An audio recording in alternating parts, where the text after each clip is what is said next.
Okay, this example has two quadratic inequalities, so we're going to work with each of them separately. So our first one, we have y is greater than or equal to x squared minus 4. Right away, I know this one is going to be a solid line or solid parabola when I start to graph it. I'm going to find my vertex. This one is in standard or vertex form because it does not have that x term. If it doesn't have an x, then we're just squaring the x, so our h value would equal 0 and k would equal negative 4. So that gives us our vertex at 0, negative 4. And we can go ahead and plot that.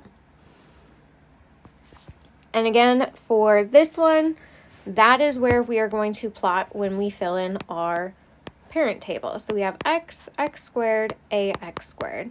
Again, our a value is 1 in this one. And we're going to plug in 1 and 2. We square both of those numbers, and then we multiply them by 1, because that's our a value. When we go to plot them, we are not using that middle column. We're using the ones on the outside. So for our first point, we're going to go right 1, up 1 from our vertex. Then our second point, we're going to go right 2, up 4.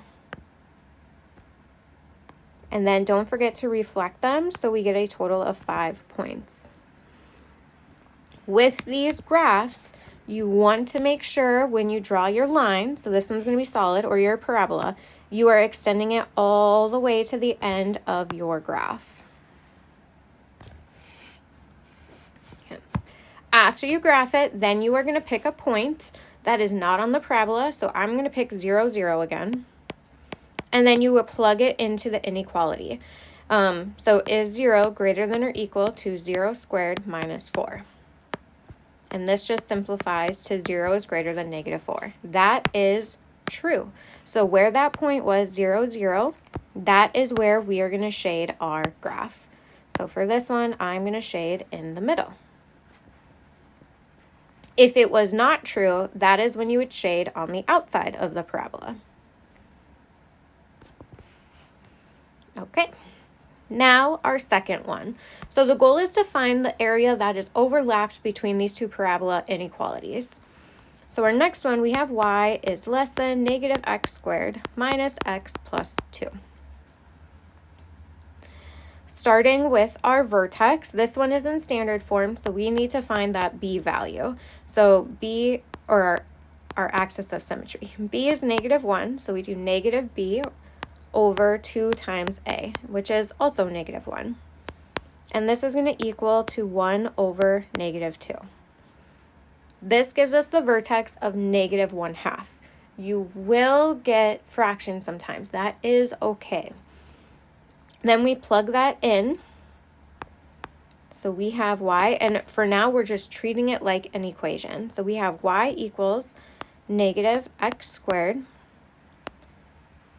minus x plus 2. And we're plugging that negative 1/2 in there.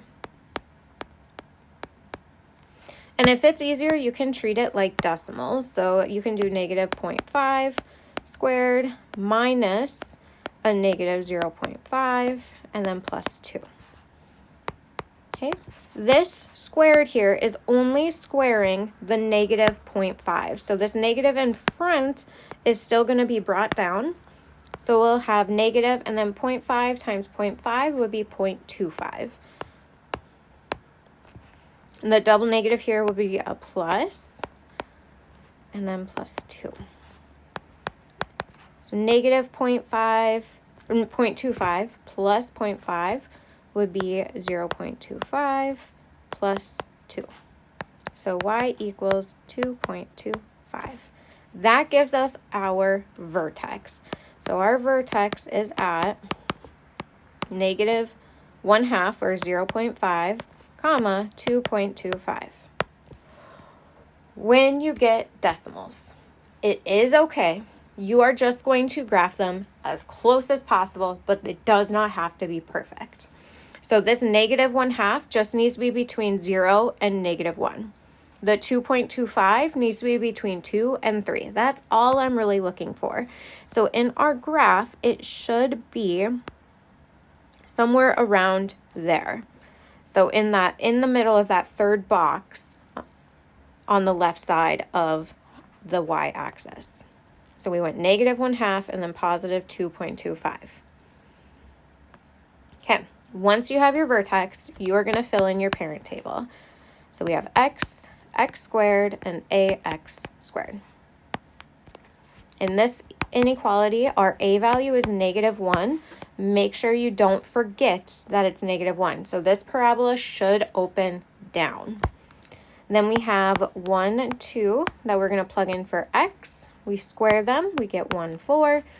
1 times -1 is -1. 4 times -1 is -4. When you plot your points, again, you're plotting just the numbers on the outside. So from this, we're going to go 1, -1. So we're still going to be in the middle of the box. So we go over one box, down one box, and it's still in the middle. Maybe not. Oh.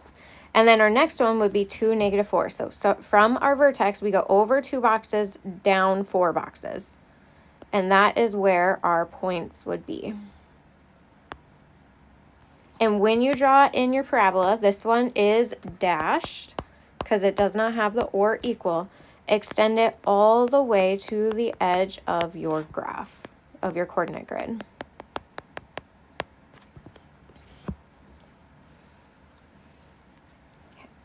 Awesome. After that, your last step would be picking a point. I'm going to stick with 0, 0 and plug it into the inequality to see if it's true or not true. This one we would have 0 is less than or equal to -0 squared minus 0 plus 2. And this gives us 0, 0, 2. Is 0 less than 2? Yes, that is true. So again, we're going to shade where that point 0, 0 was. Your answer is where they overlap. So in this one, our answer is this middle part. So if you're using pencil, you have to make sure this is shaded really dark. Okay, the other two parts, if they're not shaded, I'm not too concerned about that. I'm very concerned about the part that they are overlapping. That needs to be shaded, and it needs to be very clear that that is the part that you know they overlap on. Okay, so that's how you graph inequalities for quadratics. You can go on to the next video to how to solve a one variable quadratic.